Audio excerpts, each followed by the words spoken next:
Everyone, hope you are doing well and high in spirits. धर्म क्षेत्र पर आपका स्वागत है। जैसे जैसे आपके एग्जाम नज़दीक आ रहे हैं, आपकी स्पिरिट हाई होनी चाहिए एंड माइंड काम होना चाहिए। So today we are going to discuss Buddhism. This class is beneficial to all those जिन्होंने बुद्धिज्म को अभी तक कवर नहीं किया है, या फिर जिन्होंने किया है बट हाफजार्डली किया है, या फिर जिन्होंने कर लिया है and they are looking for some crisp revision. ये जो आपको कंटेंट दिया जा रहा है, it has been prepared from three sources precisely. Firstly, Nitin Singhania. Secondly, your old NCERT. And thirdly, there is a textbook called Tamil Nadu NCERT. तो इन तीनों books में जो भी आपके कंसेप्ट्स एंड फैक्ट्स हैं वो सारे आपके यहाँ पे कवर हो जाएंगे। I'll ask you कि आप सिर्फ सुने नहीं, पॉज करिए वीडियो, जाइए और देखिए प्रोमिनेंट बुद्धि सत्वाजिक से हर चीज़, हर बात आपको साक्या मुनि ट्रिनिटी हर चीज़ मिलेगी। बस एक ही रिक्वेस्ट है, sit with a copy and जैसे जैसे स्क्रीन पे आपको पढ़ाया जाएगा, कंटेंट आगे बढ़ता जाएगा, डू राइट डाउन। देखिए इससे क्या होगा ना कि दो चीज़ें होंगी। एक तो आपके नोट्स बन जाएंगे एंड 10 डेज बिफोर एग्ज़ाम आपको इस वीडियो पे वापस आने की आवश्यकता नहीं होगी।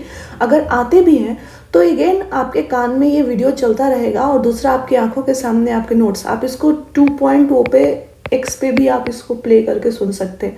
That will help. सेकेंडली, अभी के लिए क्या होगा ये बेनिफिशियल कि जब आपके कानों में कंटेंट जाता रहेगा, आपकी आईज इन्वॉल्व होंगी and your hand will be engage. आप जब लिखेंगे, खुद से सुनेंगे, आंखें देखेंगी, माइंड प्रोसेस करेगा और आप लिखते जाएंगे, 80% will be there in your mind. आपको बस एक रिवीजन की आवश्यकता है, इसलिए do write down what I am teaching here. And इसके बाद आपका जैनिज्म का भी आएगा, तो Buddhism Jainism will be taking care of. सारी चीज़ें आपकी हो जाएंगी। इसके बाद इवनिंग तक I think you will get another class of mapping. So and polity की क्लास का कल क्लास आएगी, तो हम बिल्कुल सब चीज़ें कवर कर लेंगे।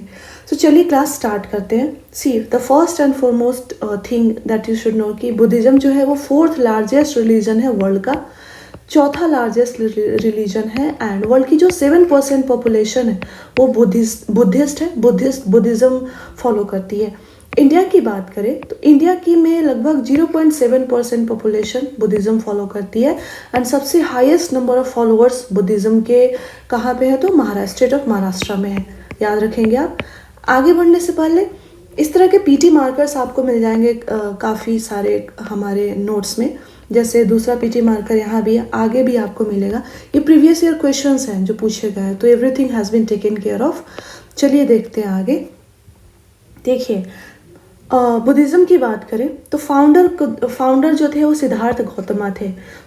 हमें सिद्धार्थ गौतमा के लाइफ के कुछ की मोमेंट्स जानने ज़रूरी है और उनको कहते क्या हैं ये जानना ज़रूरी है। गौतमा की बात करें तो उनका टाइम पीरियड रहा है 563 BC to 483 BC। Okay, and he belong to Kshatriya clan से वो बिलोंग करते हैं। अगर बर्थ की बात करें तो बर्थ उनकी लुम्बिनी नेपाल में हुई थी 563 BC में। इम्पॉर्टेंट अब आता है इनलाइटनमेंट गया में मिलता है। एंड जो इनलाइटनमेंट है का एपिसोड है, इसको निर्वाणा कहा जाता है। याद रखेंगे आप, क्योंकि जैनिज्म में इनलाइटनमेंट को कुछ और कहा जाता है। तो आपसे पूछा जा सकता है निर्वाणा, धर्म चक्र प्रवर्तना, महापरिनिर्वाणा, निर्वाणा या महापरिनिर्वाणा में डिफरेंस क्या है, आपसे पूछा जा सकता है। So in Buddhism nirvana means enlightenment, and Gautama got enlightenment at Gaya, and after achieving this stage, that is enlightenment, Gautama translated to Buddha. And Buddha is not a name, Buddha is a achievement, achieved status, and it signifies enlightened one. Buddha का मतलब होता है enlightened one. So the translation from Gautama to Buddha happened at Gaya, and there the Gautama got enlightenment and it is called Nirvana in Buddhism. याद रखेंगे आप? Okay. Now come to post enlightenment. Buddha gave first sermon. So his first sermon was held at Sarnath. Buddha की first sermon जो हुई वो सारनाथ में हुई और इस एपिसोड को धर्म चक्र प्रवर्तना कहते हैं। क्लियर है ये? post enlightenment, when Gautama became Buddha, that is enlightened one, he gave first sermon and this happened at Sarnath. And इस episode को, the episode of giving first sermon is known as धर्म चक्र परिवर्तना, याद रखेंगे. And the last episode of the life of Gautama, that is his death, happened 483 BC में बुद्धा की death होती है, गौतमा की डेथ होती है. एंड इस एपिसोड को महापरिनिर्वाणा कहते हैं, याद रखेंगे आप.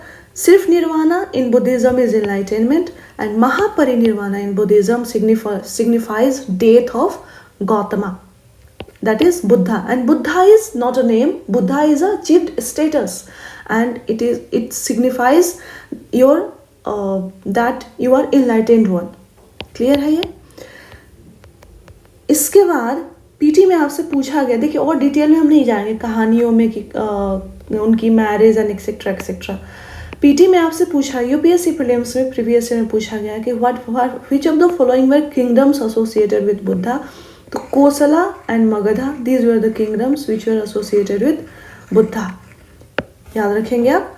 नाउ कम टू अगेन, अब देखिए बुद्धा के कंटेम्प्ररी कौन थे ये देख लेते हैं. बिंबिसार एंड अजात शत्रु ऑफ हरियांका डायनेस्टी. बिंबिसार और अजात शत्रु हरियांका डायनेस्टी के ये कंटेम्प्ररी थे. एंड बुद्धा को और नामों से भी जाना जाता है, जैसे कि तथागत या Shakyamuni. Tathagata, Shakyamuni are other names of the Buddha. And Buddha is not a name of a person, Buddha is a attained status of enlightenment. Clear है ये. नाउ कुछ की टर्म्स हैं, जैसे कि Kassapa Buddha. What does this mean? Kassapa Buddha, Kassapa Buddha is a predecessor of Buddha. Clear है ये. Kassapa Buddha is a predecessor of Buddha and Maitreya is a future Buddha. हम आगे पढ़ेंगे कि जो लाफिंग बुद्धा है उनको माना जाता है कि he is a incarnation of future Buddha, that is Maitreya, but वो हम बाद में देखेंगे. अब हम आते हैं डॉक्ट्राइन्स और टीचिंग्स ऑफ द बुद्धिज्म पे.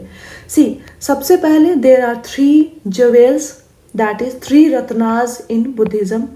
3 रत्ना, ये पूछा हुआ सवाल है. जब हम चलेंगे जैनिज्म पढ़ेंगे, याद रखेंगे 3 ज्वेल्स और बुद्धिज्म इसको 3 रत्ना बोलते हैं. लेकिन जब हम जैनिज्म में जाते हैं तो रत्नात्रया हो जाता है. देखिए बहुत बेसिक डिफरेंस है, so you should remember. Ratnatraya Jainism, 3 ratna Buddhism.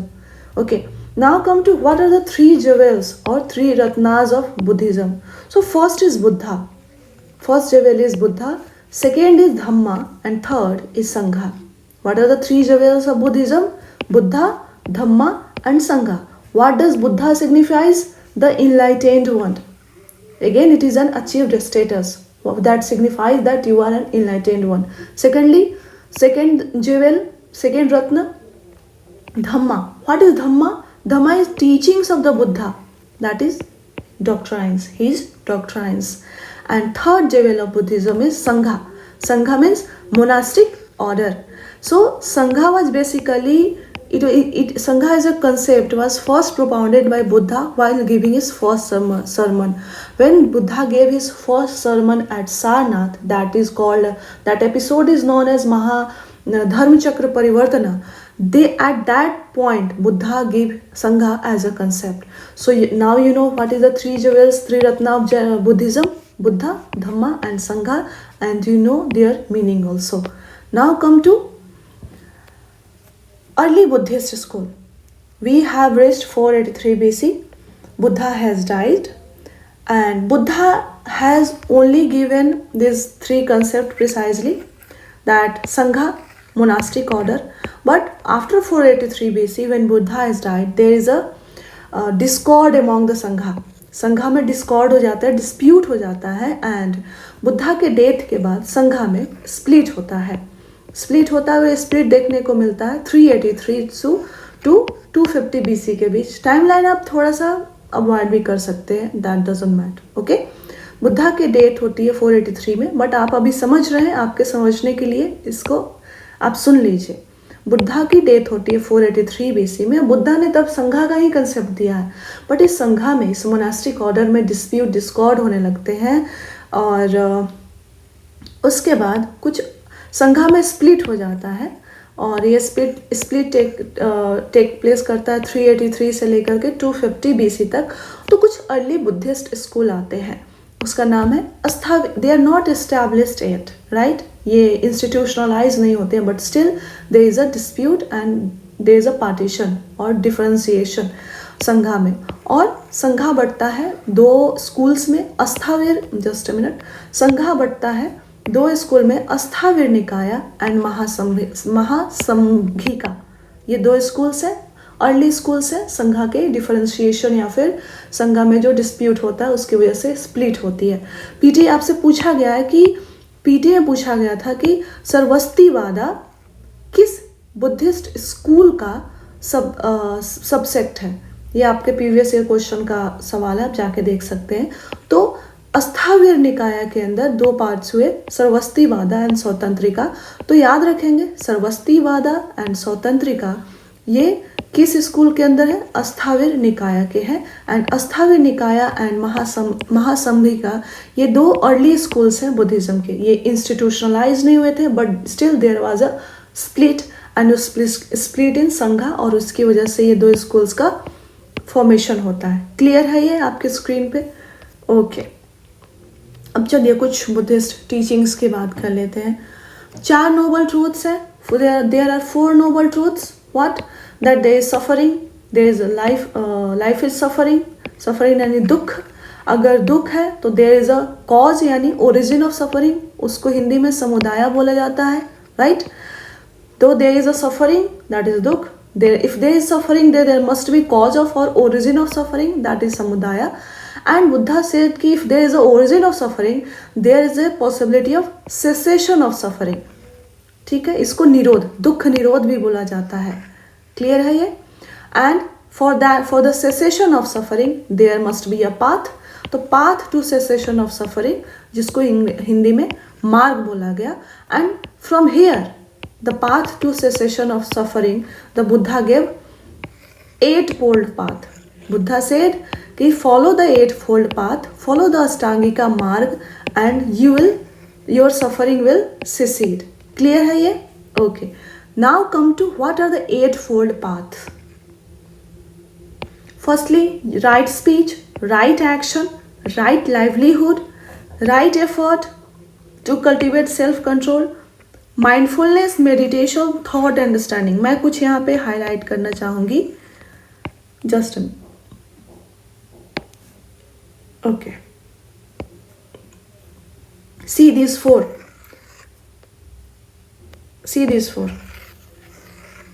Right mindfulness, right meditation, right thought, right understanding, self control, speech.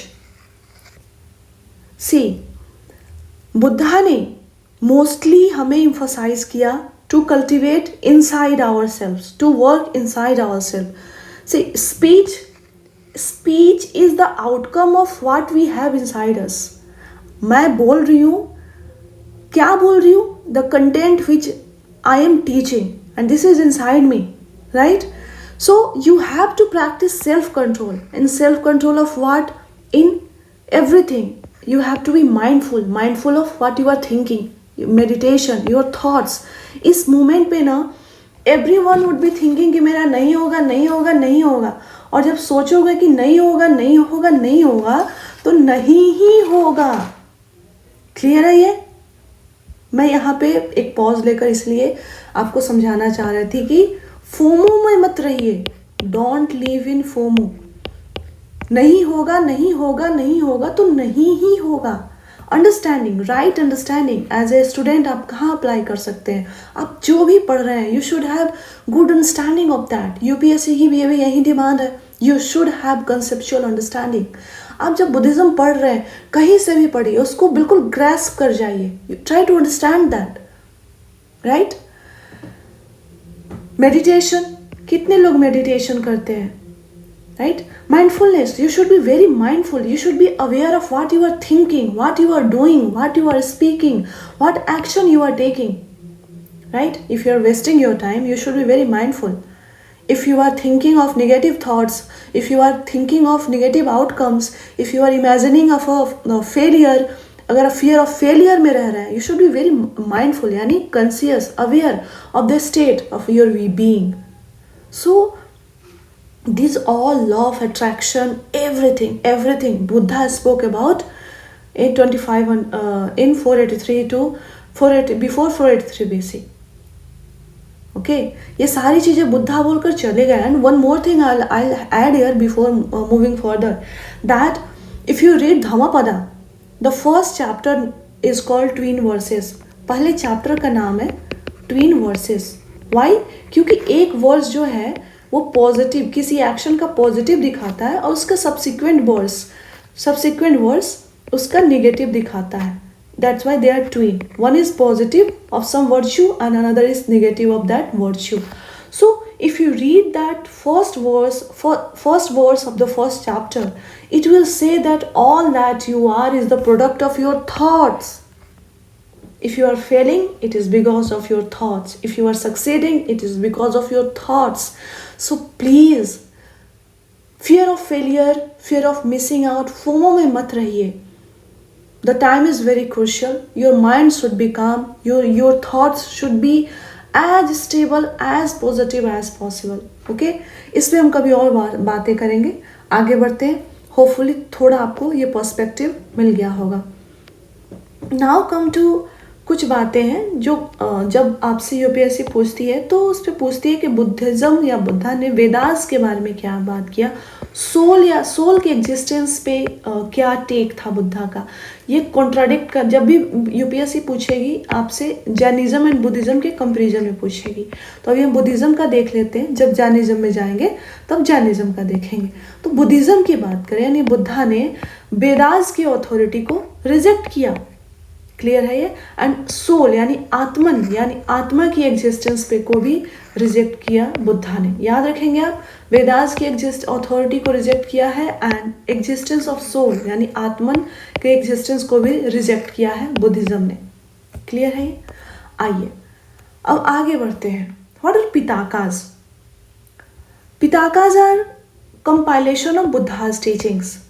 Buddha के टीचिंग्स के कंपाइलेशन को पिताकाज कहा गया. एंड ये हुआ 483 बीसी के बाद, यानी जब बुद्धा की डेथ हो जाती है, महापरिनिर्वाणा हो जाता है, post after that episode Buddha's संघा बढ़ती है एंड हर चीज़ होता है, देन फिर आता है कि बुद्धा की टीचिंग्स को कंपाइल किया जाए. राइट. एंड ये पिताकाज किस लैंग्वेज में होंगे? Of course Pali language of the masses. Why? Because हमने यहाँ देखा कि Buddha has rejected authenticity of Vedas and Vedas has been written in Sanskrit. So of course the language would be of those की masses के लिए accessible हो, ऐसी language होंगी. So Pitakas are compilation of Buddha's teachings. और ये कब लिखे गए हैं? Post the death of the Gautama, that is Buddha. बहुत सारे टीचिंग्स, बहुत सारे पिताकाज हुए, यानी बहुत सारी कंपाइलेशंस हुई, बट उसमें से सबसे इम्पॉर्टेंट है त्रिपिताका. आप सुनते हैं Tripitaka. Tripitakas are Vinaya Pitaka, Sutta Pitaka and Abhidhamma Pitaka. Clear है ये. And this has been written in Pali language. What are Vinaya Pitaka? This are rules of what? Rules for monks. Rules for monks in monastery, how their life should be, how their conduct should be. So basically Vinaya Pitaka contains rules or code of conduct. Clear? याद रखेंगे आप.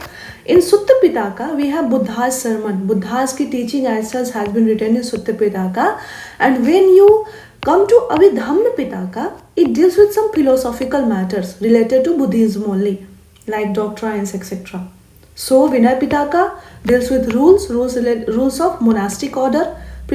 In simple terms आप कह सकते हैं कि Vinaya Pitaka deals with code of conduct. Sutta Pitaka deals with Buddha's sermon, his teachings as such, and Abhidhamma Pitaka deals with philosophical matters of Buddhism. And these are known as three Pitakas, and this has been written in Pali language. I hope it is clear to you. चलिए आगे बढ़ते हैं. देखिए post Buddha's death Buddhism already जो संघा है वो different schools में, डिफरेंट ऑर्डर्स में डिवाइड हो गई है. बट आगे बढ़ते बढ़ते बुद्धिज्म में क्लियर दरारें देखने को मिलती, क्लियर डिवीजन देखने को मिलता। सो ठीक है, so later on Buddhism divided into different schools, that is these are formal divisions, okay, and these divisions are based on clear ideology. So हम अभी देखेंगे Hinayana, Mahayana initially, and later on there is a Theravada and there is a Vajrayana. So you will see that Theravada school is a successor of Hinayana and Vajrayana school is based on Mahayana or successor on Mahayana. Clear है ये?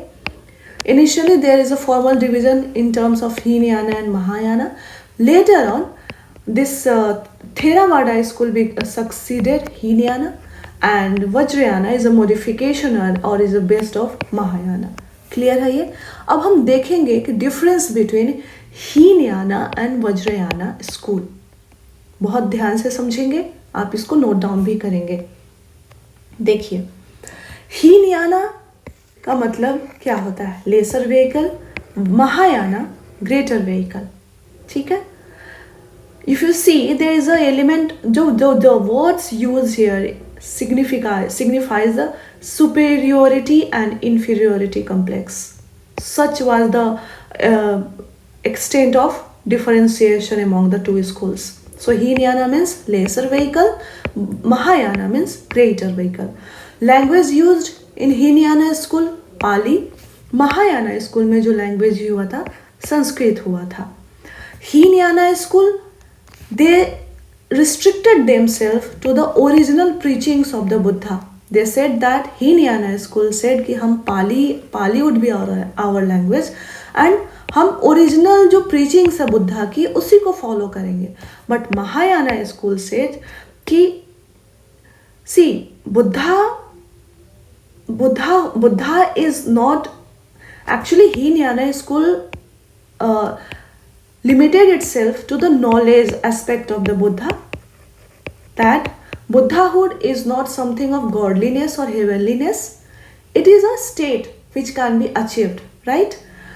But Mahayana school, it believes in heavenliness of Buddha and all the Bodhisattva. Bodhisattva क्या होता है हम आगे देखेंगे। So Mahayana school said कि no, Buddha and Buddhahood is something of heavenly concept. This is not something, ये कोई ordinary man that cannot achieve Buddhahood. It is a heavenly concept. So Hinayana school restricted itself to the original preachings of the Buddha, and Buddha preached that by following this code of certain rules and certain code of conduct over extensive period of time you can become Buddha, right? So basically Hinayana school is an orthodox school, but Mahayana school is a liberal school. There is a lot of dilution you will see. They made Buddha and heavenly aspect, but Hinayana restricted itself to the teachings of the Buddha, so it becomes orthodox school. Okay, now come to another differentiation. In Hinayana there is no idol worship, because here they are not treating Buddha as something as a god. They are treating Buddha as something, a stage of enlightenment that can be attained by anyone, right? But in Mahayana school, because they treated Buddha as something heavenly figure, they started worshipping Buddha. Okay, and in Hinayana school they believed in individual salvation, and concept of Bodhisattva is the result of Mahayana Buddhism. आप याद रखेंगे, पूछा जा सकता है कि बोधिसत्व किसका offshoot है, तो महायाना बुद्धिज्म का है।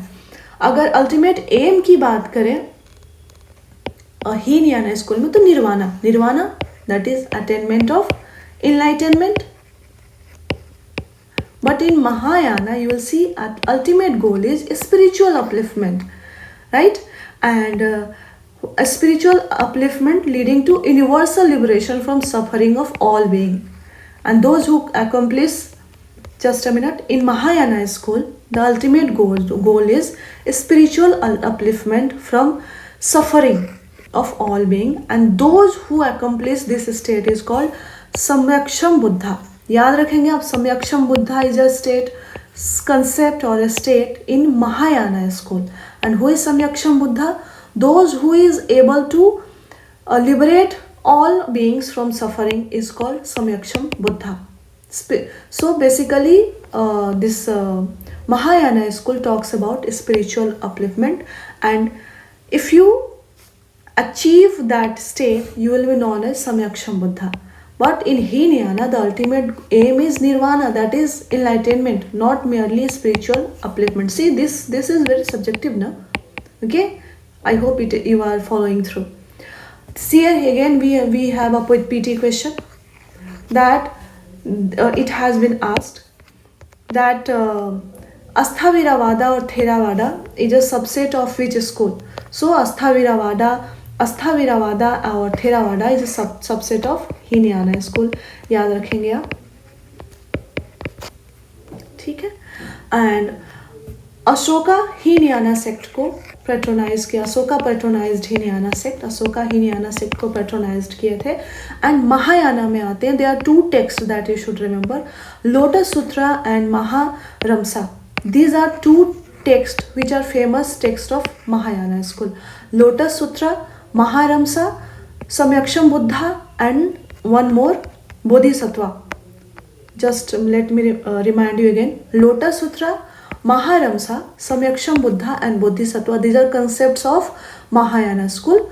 Lotus Sutra and Maharamsa, these are text of Mahayana school. याद रखेंगे आप? I hope it is clear. थोड़ी और बातें देख लेते हैं। महायाना स्कूल के फाउंडर की बात करें तो Kanishka was the founder of Mahayana school. He belongs to Kushan dynasty in 1st century AD, and currently the majority population of the world follows Mahayana sect. Clear है? Almost 53.2% of the all Buddhist population follows Mahayana sect, and it was founded by Kanishka of Kushan dynasty in 1st century AD. Why Mahayana sect? It is easy to follow and it is liberal, as we read. And it talks about spiritual upliftment only, not about Buddhahood. Clear है ये? Okay.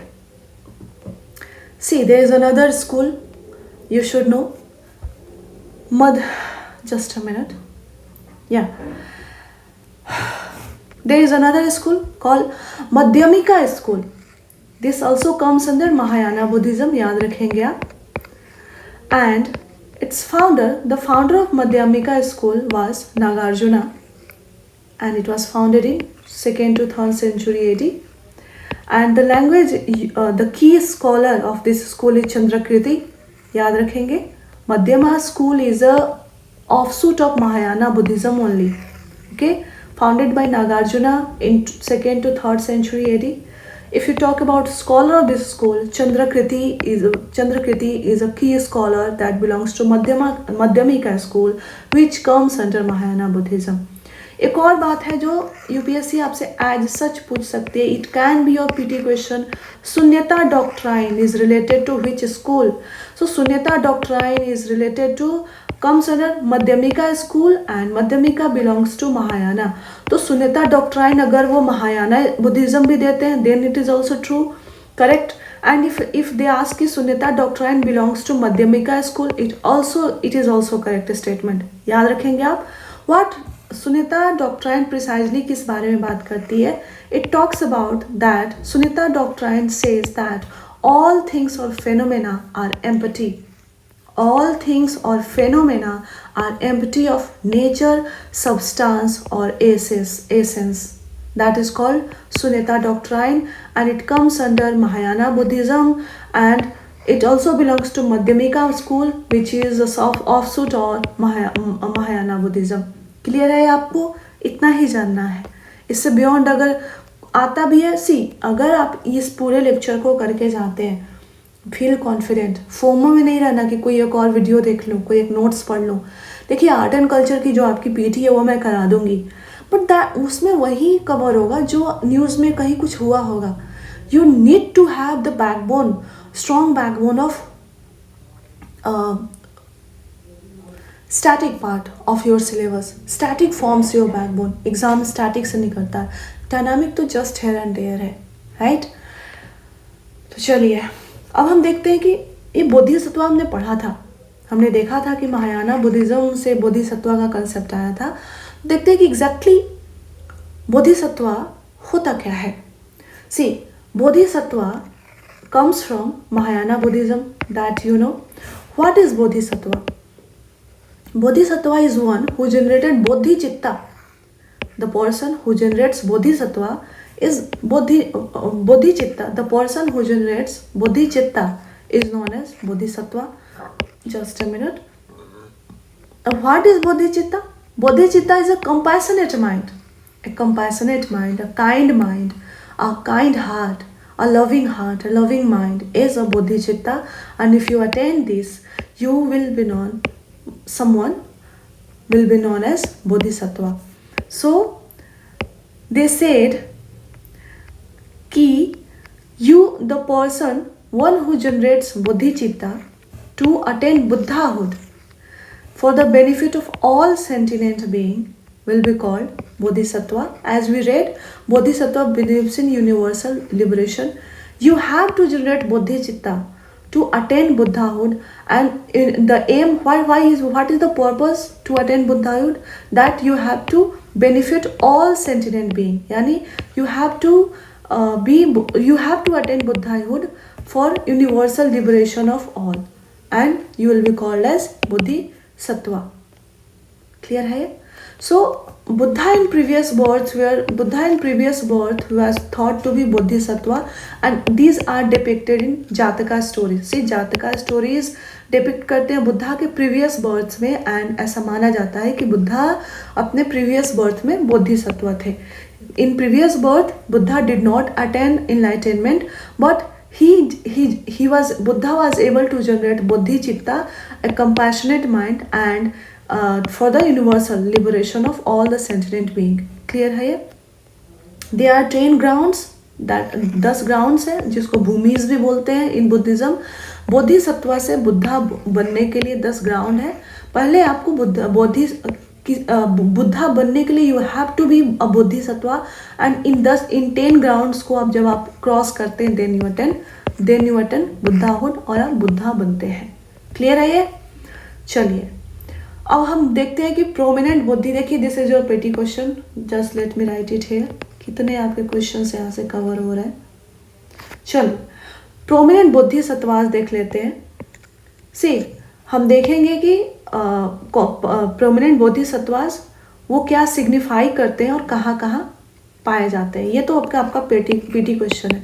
देखिए अवलोकितेश्वरा, जिसको पद्मापानी बोधिसत्वा भी कहा जाता है, ये signify करते हैं कंपैशन को. एंड ये कहाँ, ये इनकी पेंटिंग है अजंता केव्स में. वज्रपानी बोधिसत्वा ये किस चीज़ को सिग्निफाई करते हैं? पावर को. एंड मंजूश्री बोधिसत्वा विजडम को. एंड इन तीनों की painting you will find in Ajanta. Avalokiteshvara और Padmapani both are same. Padmapani और अवलोकितेश्वरा, वज्रपानी, मंजूश्री, इन तीनों की पेंटिंग अजंता में मिलती है. This has been asked blatantly by UPSC. Simply Padmapani Bodhisattva की पेंटिंग कहाँ मिलती है? In which cave you can find? So in Ajanta cave. Padmapani signifies compassion, Vajrapani signifies power, and Manjushri wisdom. There are some else also. There is a concept of Sakyamuni Trinity in Buddhism. Okay, Sakyamuni Trinity. First in Trinity में first कौन सा element है? Buddha. Secondly Manjushri, and thirdly Samantabhadra. Buddha यानी enlightened one. Manjushri हमने देखा wisdom. Manjushri signifies wisdom, and Samantabhadra meditation. These are known as Sakyamuni Trinity in Buddhism. याद रखेंगे आप. कुछ और बोधिसत्वास के नाम देख लेते हैं. किस्ती गर्भा and Akash garba. These are bodhisattvas more prominent in Chinese Buddhism and also Japan. Kisti Garbha and Akash Garbha, these are bodhisattvas prominent in Chinese and Japanese Buddhism. there is also one prominent figure, Skanda. Skanda is a bodhisattva who is seen as guardian of Biharas and Buddhist teaching. Clear है? Skanda is a bodhisattva who is seen as guardian of Biharas and Buddhist teaching. हमने देखा था Maitreya. Maitreya is a bodhisattva who is termed as future Buddha. हमने देखा कुछ steps हैं, कुछ भूमिज हैं जिनको फॉलो करके a Bodhisattva can become Buddha. So Maitreya is a Bodhisattva who is, जो माना जाता है कि ही विल इनकारनेट, एंड ऐसा भी कहा जाता है कि Maitreya has already incarnated in form of laughing Buddha, जो आप देखते हैं. Okay, now come to there are certain female Bodhisattvas as well. आपको याद रखना है तारा, वसुधरा एंड सीतातपत्रा. ये तीन नाम आपको याद रखना है. फेमस फीमेल बोधिसत्वाज है Tara, Vasudhara and Sitatapatra. Sitatapatra. Okay, so Tara is known for her compassion and ability to liberate beings from suffering, and the condition is also that you have to develop a compassionate mind.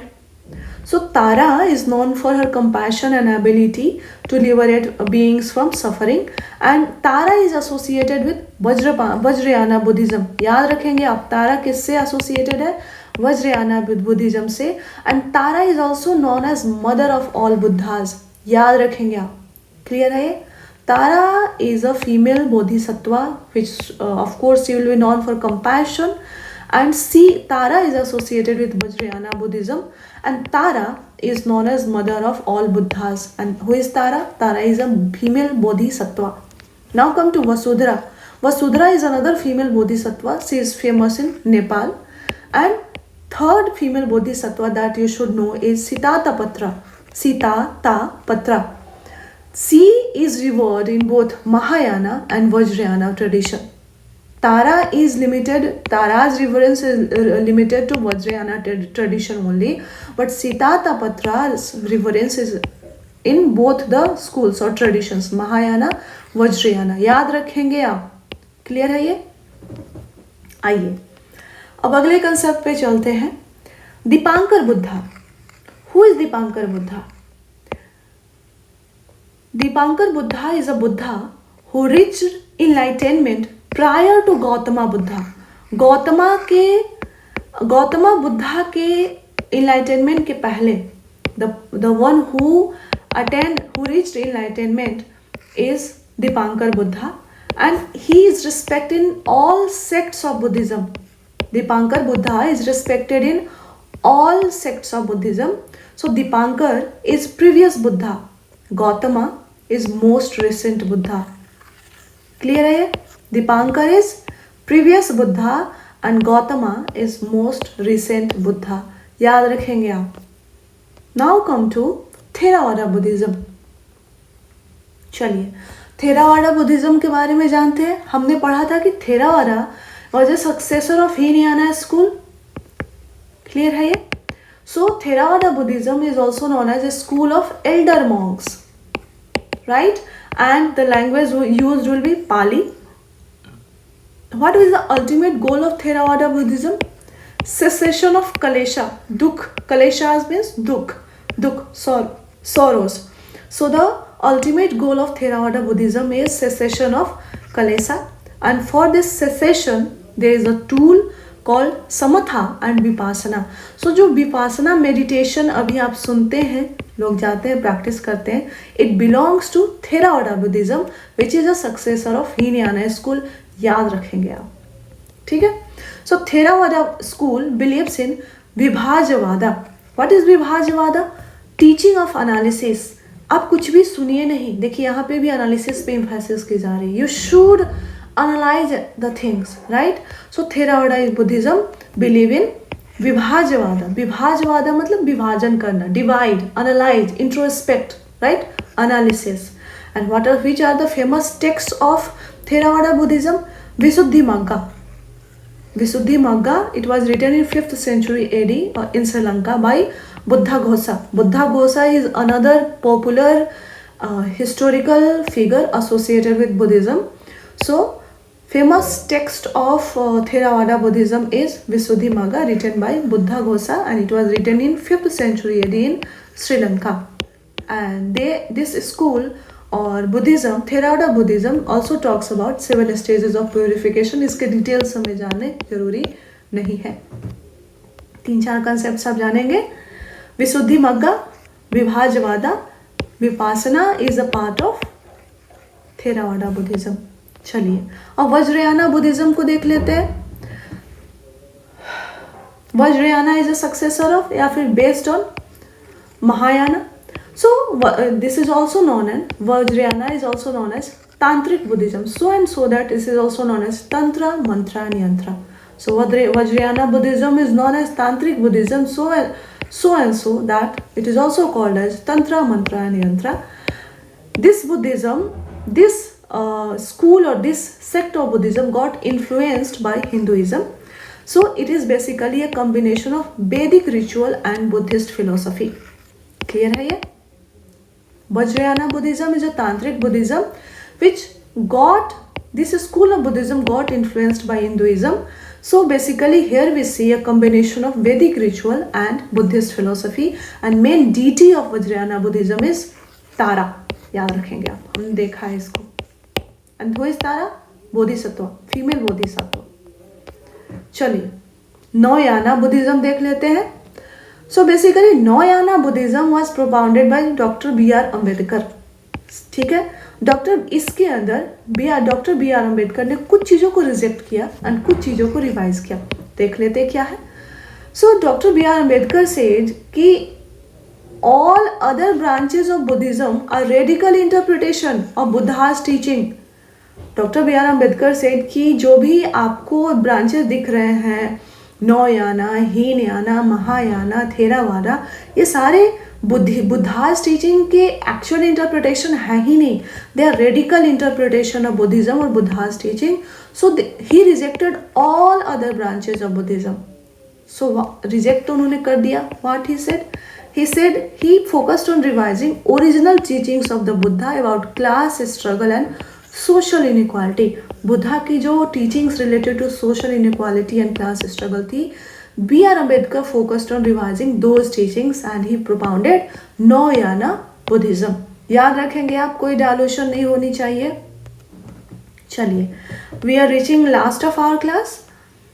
कुछ chief disciples देख लेते हैं. Sariputta, Mahamoggallana, Ananda, these are the key disciples.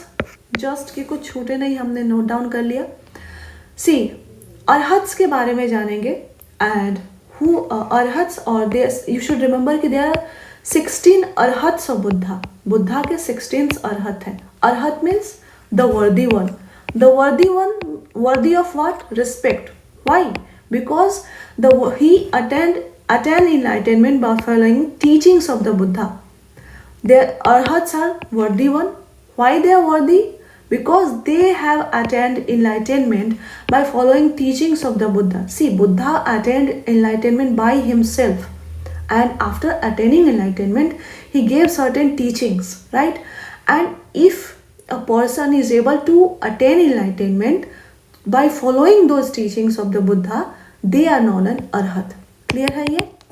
आइए now you should remember कि these arhats are revered or recognized in both Mahayana and Theravada Buddhism. In both Mahayana and Theravada, these arhats are recognized and revered. Now consider famous arhats. There are 16 arhats of the Buddha, yani post Buddha.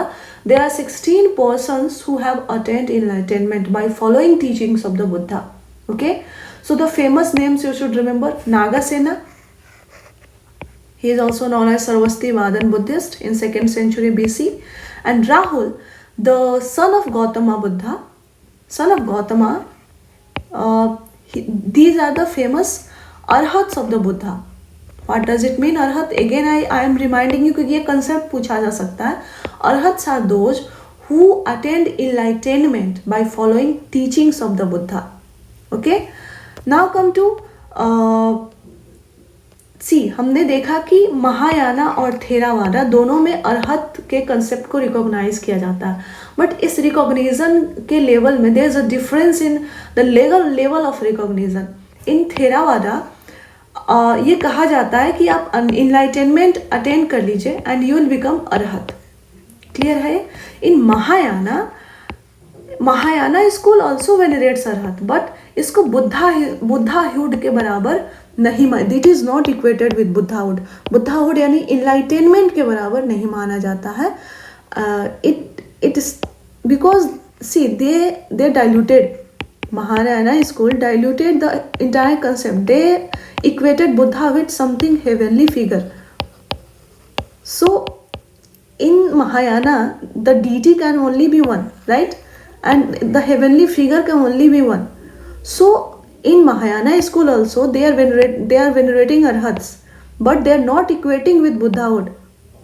Clear है? But the Theravada school, which is a successor of Hinayana, it is based on original and authentic teachings of the Buddha. They said that Buddha is a state of enlightenment. So you attain enlightenment and you can become Arhat. Yani this is approximately equal to Buddhahood. It's as simple as that. You can be Buddha.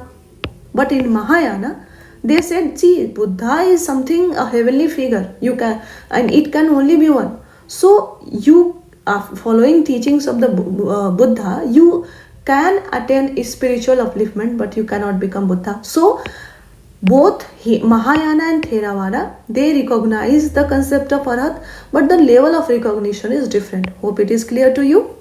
Okay, now come to Buddhist councils. See, there are 6 Buddhist councils, and see, once the Buddha dies, the Sangha got divided. Then Sangha, this division get formalized into Hinayana and Mahayana. Then they also they are the successor, right? Successor schools. So there has been always a fight among the schools for teachings of the Buddha. So different councils were held कि बुद्धा के teachings को consolidate किया जाए, compile किया जाए. So there has been 6 Buddhist councils, but 4 are important, and we will see 4 of them. Your task, note down this, stick this before your stick your study table. अपने notes में भी डाल दीजिए. याद नहीं करना है, देखते रहना, याद हो जाएगा. So first Buddhist council was held in 483 BC. Rajgir में हुआ था. प्रेसिडेंट महाकश्यप थे. फर्स्ट बुद्धिस्ट काउंसिल के याद रखेंगे. It was first Buddhist council was presided by Mahakashyap, and the outcome of first Buddhist council was the compilation of Vinaya Pitaka and Sutta Pitaka. याद रखेंगे आप, हमने 3 पिताकास पढ़ा था, उनमें से 2 विनय Pitaka and Sutta Pitaka are the outcomes of first Buddhist council that took place in Rajgir and was presided by Mahakassapa. Clear है? Now come to second Buddhist council. Second Buddhist council held in 383 BC at Vaisali, and it was presided by Sabakami. कोई major outcome नहीं आया. They reaffirmed Buddhist philosophies, and they reaffirmed monastic disciplines, etc.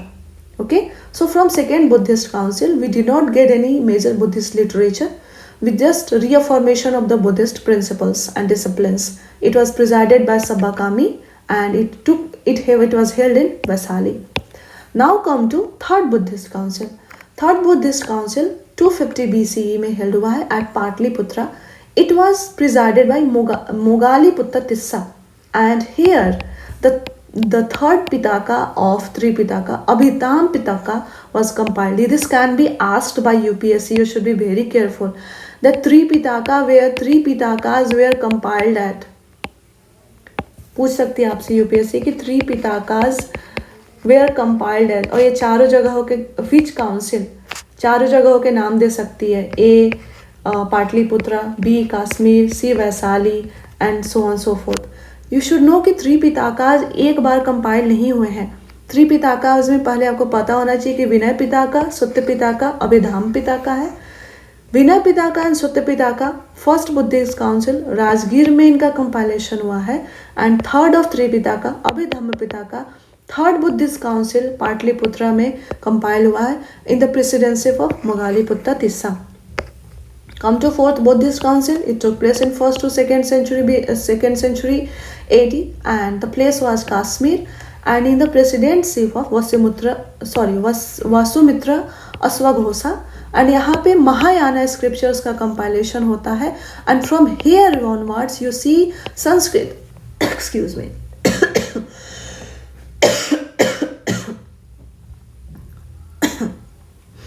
and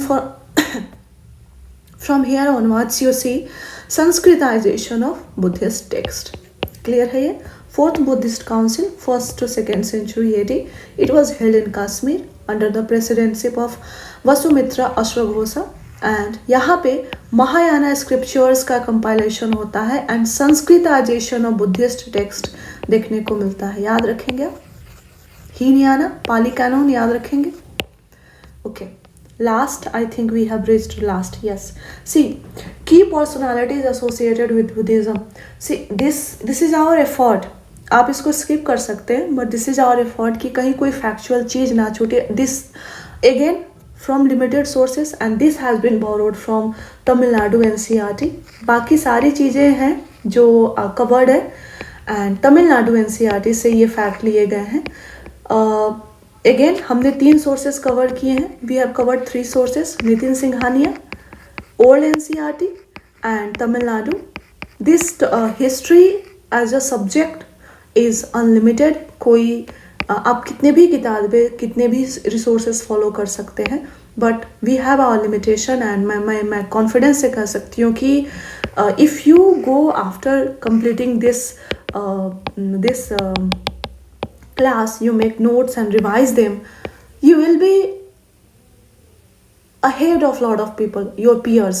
आप ना ही उनके पार होंगे बल्कि आप ahead होंगे, और इस कॉन्फिडेंस से जाइएगा कि अगर मुझे नहीं याद है ना, मुझे नहीं आ रहा है, तो दिस क्वेश्चन इज स्किप करने के लिए है. ठीक है, आप चाहें तो इसके बाद नितिन सिंघानिया को रिवाइज एक बार देख सकते हो और देखिए कि क्या कुछ छूटा है. ओके, चलिए. ऑफकोर्स हमने स्टोरीज जो है वो हटा दी है यहाँ से, जो आपको जानने की से शादी हुई, कब बेटा हुआ, है ना, ये सारी बातें. चलिए, तो last section we have is key personalities associated with Buddhism. See, first and foremost is नागासेना.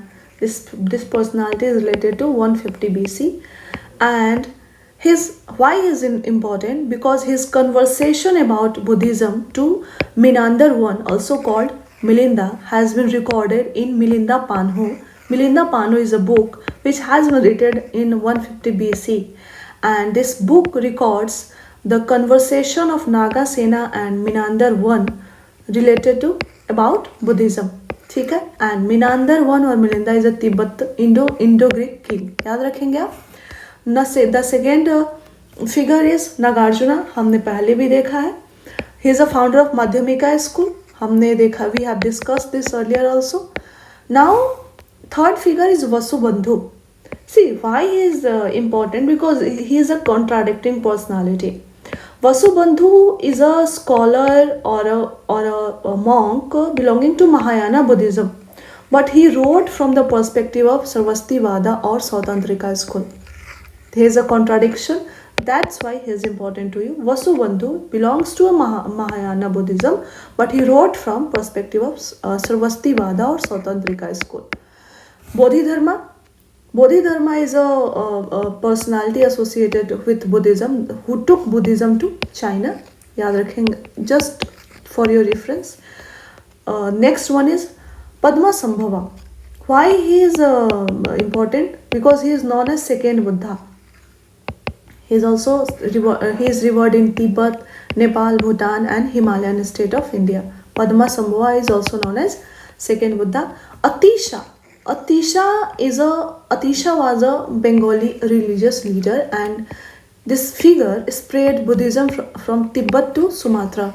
Basically, from Tibet to Sumatra, this whole Southeast Asia and China and Himalayan states, this personality took Buddhism to that level. And last, Dalai Lama. Dalai Lama is a modern spiritual leader. Okay, Dalai Lama is a modern spiritual leader, and he heads Yellow Hat School of Tibetan Buddhism. So Yellow Hat School अगर आपसे पूछा जाता है कि किससे related है, तो Yellow Hat School is a modern Tibetan Buddhism, and its head is it is headed by a modern spiritual leader, and that is head is known as Dalai Lama. Clear है ये? I think we have reached to end of our class. The class was a bit lengthy, but this has been a very factually composed and conceptual class, and I am very much optimistic that any one of you who will follow these classes and make notes of them, write down, उनको सुनिए और एक बार revise कर लीजिए. देखिए मेरे साथ जो भी इस मोमेंट तक पहुंचा होगा और वो लिखा, अगर आप लिख रहे थे अब तक, तो अभी वीडियो ख़त्म होगा विदिन 1 मिनट. आप अपने नोट्स को एक बार गो थ्रू कर लेंगे. Just don't read word to word, just see them and एक हफ्ते बाद एक बार फिर से देख लेंगे and you will be ready for your examination. I think till evening you will get another class of mapping, and tomorrow you will get a class of your polity classes and PT 365 classes. So most likely we will be dealing with 2 classes a day, but हम सारा कुछ आपका cover कराएंगे. So I wish you I wish you good luck. मैं fatigued हो गई हूँ. So thank you very much.